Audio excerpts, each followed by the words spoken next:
Round 6 of the UAE National Race Day Series once again paid a visit to the Marina circuit outside the nation's capital, Abu Dhabi.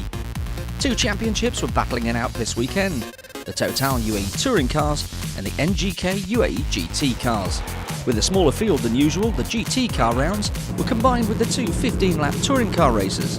So instead of the usual 1-hour single race format, the GT competitors combined their times from race 1 and 2 to decide the winners in the GTA and GTC classes. In the morning qualifying, it was Class 1 Touring Car Championship leader Nadir Zahour who took pole position, with Costas Papantonis in second and Ramzi Moutran in third. And as the race got underway, it was Papantonis who got off to a great start and led the trio of Seats on the first lap. Behind him and Ramzi Moutran was battling with Nadir Zahour for second place until the final lap when Zahour spun, trying to pass the dual racing Seat, and finally had to settle for third step on the podium. Ahead of him, Ramzi Moutran took second place, with Costas Papantonis taking the win. It was brilliant. I mean, we finished first, so we are very happy. Everything went very well.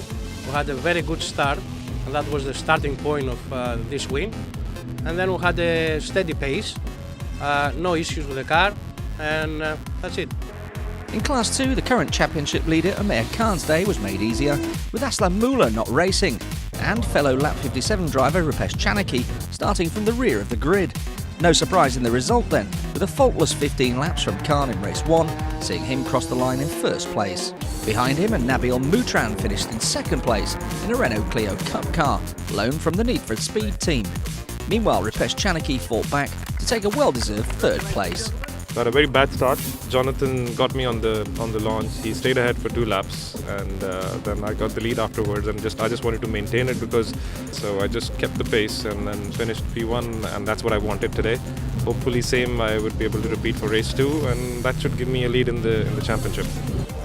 Meanwhile, in race 2, it was Nadir Zahour who took the Class 1 win after getting ahead of Ramzi Moutran. The dual racing driver took home another second place on the day, with Costas Papantonis crossing the line in third after suffering from mechanical gremlins. Elsewhere, Class 2 saw another decisive win for Umair Khan at the front of the field. Behind him, and Nabil Moutran once again finished in second place, but also crossed the line first in the Renault Clio Cup category. And grabbing another third place finish was Rupesh Chanaki. Onto the NGK GT series, and it was the two GTA cars of Rafael Unzurzaga in the Mosler and the partnership of Rob Barth and Leon Price in the Ferrari 458 Italia that were fighting it out over the two races. Behind them in the GTC category was the lone Aston Martin GT4 of John Iasofidis and Martin Beerschmidt, who were hoping to add some more points to their championship tally. Onto the action, and race 1 saw the Ferrari start from the rear of the grid, with Leon Price behind the wheel. This gave Rafael Unzurzaga a significant advantage at the front of the field, and one which he didn't let slip. After not having much success in the Mosler to date, the Spanish driver managed to hold on to first place right until the checkered flag, with Price finishing some 16 seconds behind.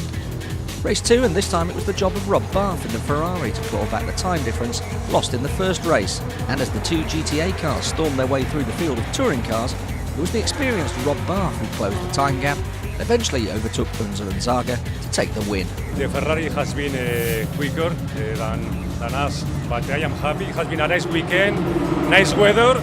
We have improved the setup of the car. We are each race improving the braking and improving the gear shifting and the suspension setup as well. Then I am happy. Meanwhile, in the GTC class, it was plain sailing for John Iasofidis and Martin Beerschmidt, who took the win by default and added vital points to their championship campaign. So another exciting UAE National Race Day comes to a close. Round 7 will see the action transfer back to its home at the Dubai Autodrome. We'll see you there.